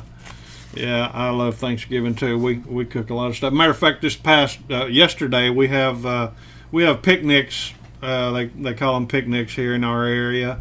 It's for the Cemetery Association, for a small cemetery small community here, Pollard, Arkansas. We live in Piggott, Arkansas, but just where Teresa grew up in Pollard. 222 people. 222 people, but man, there's probably 3,000 or 4,000 people that stroll through there on that weekend, and Teresa and I usually cook. We always her family, she's third generation cook of chicken and dumplings out there, and so she and I make chicken and dumplings every year, and it's just crazy. I mean, it's fun, a lot of fun, so we certainly appreciate this time of year as well. But Thanksgiving's a great time to cook. Oh yeah. Everyone thinks that Mike does all the cooking, that I do nothing. They all keep saying, "Oh, Mike's chicken and dumplings were great," and I'm the one that did most of it. Yeah, we worked together on it, and Teresa's really, I mean, like I said, she's third generation. You know, her mother did it, and then her mother's mother did that. Right. So. Speaking of Thanksgiving, I think I'll give one other piece of cooking advice to everybody. And I learned this the hard way, and now I'm a convert to this. When you make your Thanksgiving turkey, folks, even more than cooking it in cast iron, use a cooking thermometer and cook your turkey to temperature, not by time. Absolutely. That is one of the best lessons I ever learned about cooking a Thanksgiving turkey. If you use a thermometer and cook it to the right temperature, you will have a terrific turkey, pretty much no matter how you cook it. Yeah, true. No doubt. All right, a couple controversial questions here for you. You got any pet peeves? Yeah.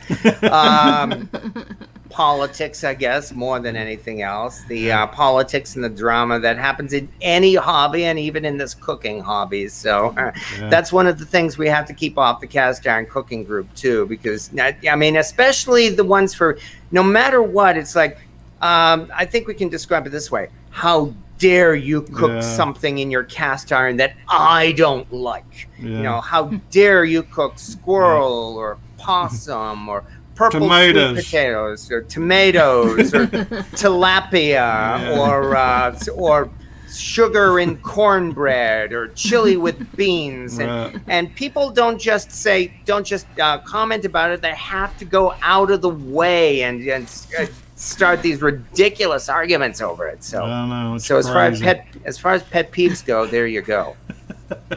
Oh, that's funny right there. What did you want to be when you were a child? When I was a child, I had, well, let me see. You know, every kid when he's like 5 years old wants to be a paleontologist and then look into dinosaurs. So, I really wanted to be a computer programmer, and it never did seem to turn out that way. Although, if nothing else, I have been an internet geek for more than half my life because of that, and I don't regret that because I've learned a lot of great things from it. Yeah. Yeah, and I know I heard you earlier talking about your copyright issues, but what's your favorite kind of music? Is it? Well, maybe because I've gotten older, I guess, you know, we're talking like maybe 80s type of music. So, but I've never been a hardcore metalhead, unfortunately. I think Peter Gabriel was one of my greatest.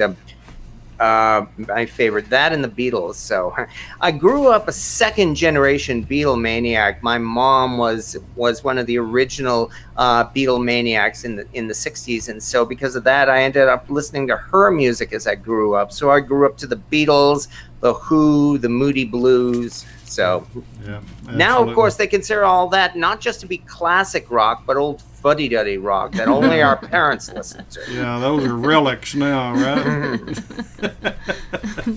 That's funny. Billy says he just likes to wait for that little plastic thing to pop out on his turkey. So I know better than that, Billy. You can't fool us, man. But here's a cute little meme I saw on the internet with that little plastic pop-out thing. Be sure to remove that so they can't track how many people you have there at your gathering this year. I saw that. Yeah. Well, I know you got a pet. Let's talk a little bit about Trouble for a minute. Yeah, he's in the bedroom right now, in fact. That's one reason why he hasn't come out and disrupted my feed here. So, Is it a dog? No, it's a cat. No. Okay, I have two cats. One of them, his name is indeed Trouble with a capital T. Oh, if you want to let him out, you can do so. He lives up to his name. From the moment he came to us, he was indeed causing trouble, and that's why we just had to give him that name. And he jumps up, he gets into everything, and but we love him to death. Yeah, pets are great. On a more serious note, what are you most grateful for in life in general? I guess really just living as long as I have. Oh, here he is too. But exactly. I guess if nothing else, just being able to survive as long as I have. So, and because I've seen more than my fair share, unfortunately, of friends who have already passed away. Yeah. So. Yeah, we have that conversation quite regular. We've got several around here in our age group, you know, and mid-50s or whatever. I'm not exactly sure how old you are. I'm 57, and I can't say what Teresa. I think she's 54. I'm 50. I'm 53 myself. So But that was a little younger. It's amazing, you know. I mean, it's just. Matter of fact, Teresa texted me Friday morning. A guy that we know in the community. Of course, we're in a small area, you know. We're not in a city like that. There's trouble, ain't that trouble? Oh, that looks like Miss Kitty. Yeah, but a guy that sprays pesticide, or not pesticide, for pest control. Pest control. And he just they flew him in. He had a heart attack, and he was 53. Yeah, he just had open heart surgery. And you just never know about that. But I'm with you. I'm grateful for living this long, and I'm certainly grateful this country. I've got the American flag as our backdrop here, and I know Eric is certainly proud of this country because I've listened to many of his videos. But what are you grateful for about this country? I mean, I know you live in New England. You're from out in that area, and so I know you got a lot to be thankful for out there. the freedom to disagree, I think. So, I mean, quite frankly, if I got into politics, and no, I'm not going to, my politics would really be against a lot of the people who seem to have this hobby. I mean, I am, quite frankly, I am indeed a proud liberal, and I have no regrets for that, even though a lot of people in this hobby do seem to be more conservative. But that's one reason why I'm not getting into politics, and that's why, again, on the Cast Iron Cooking Group, we enforce a no politics rule. I'm very proud that, especially when the election was taking place last year, we have enforced a no politics rule, and there will not be any arguments on that group over your politics or your religion or somebody else's lifestyle of life, because that doesn't matter. Okay, that comes to you folks and me too. It really doesn't matter in the long run for as far as this hobby is concerned. We're just here to cook, and no matter what your beliefs are, we all need to eat. So and I agree with that, wholeheartedly. But isn't it amazing what we've seen just in our lifetime? How, if you're not in my camp, then you're just completely wrong, and there's no compromise. There's no agreeing to disagree on anything. I don't care if it's politics, religion, cooking, or whatever. It was like you were saying, if you don't use, flaxseed oil, then you're just not a cast iron aficionado. You just don't know what you're talking about. And or how dare we use cast iron made in China when we know very well that they're out to take over the world. So, amazing. Yeah. Well, Eric, you've certainly been a good sport. We've really enjoyed it. We could go on forever. Two more questions that I always ask. Before we go, is there anything that you would like to say to our group in the chat room, and certainly to your subscribers before we call it a night? Anything I'd like to say? Thank you for watching. Really, that's probably more than anything else. So, as I've said already, I'm an amateur hobbyist, and this has been a lot of fun more than anything else. And I'm really, really grateful to all of you for actually taking the time to watch this and apparently to enjoy it. So, and that includes you two folks there too. Thank you again for having me here. Absolutely. Last question: how can we follow you? How can our people follow you? Well, again, my YouTube channel is Cast Iron Chaos, and that's based on the nickname I've used for half of my life, which is Modemac, M-O-D-E-M-A-C.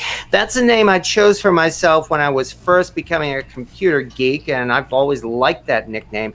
And also for other reasons, which I'm sure you'd understand, I do not like using real names on the internet. And these days especially, that seems to be even more dangerous, which is why I prefer using nicknames. So really, if you look for my name, again, Modemac, M-O-D-E-M-A-C, you're much more likely to find me, and I think I prefer it that way. Likewise, I prefer to know you as Mr. Cast Iron rather than your name. So. Yeah. Well, ma'am, we certainly appreciate you, and we hope you'll come back on our show sometime. We're going to go ahead and call it a night. Folks, if you've not yet been to Eric's channel, be sure and go check him out. Watch some of his videos, give him a thumbs up, and leave him a comment. If you're not yet subscribed to him, I know he'll certainly appreciate you following him. And likewise with us, if you've not checked us out, I hope you go back and check our channel out as well. And we're going to call it a night. You guys have a great night. We look forward to seeing you next week, and we'll see you later from Mike and Mrs. Cast Iron. And we got Mr. Modemac, E.W. Modemac. So you guys have a good night. We'll see you later. Bye-bye. Thank you very much for everything, and thank you for having me here. You bet. Thank you. All right. Good night. Our pleasure.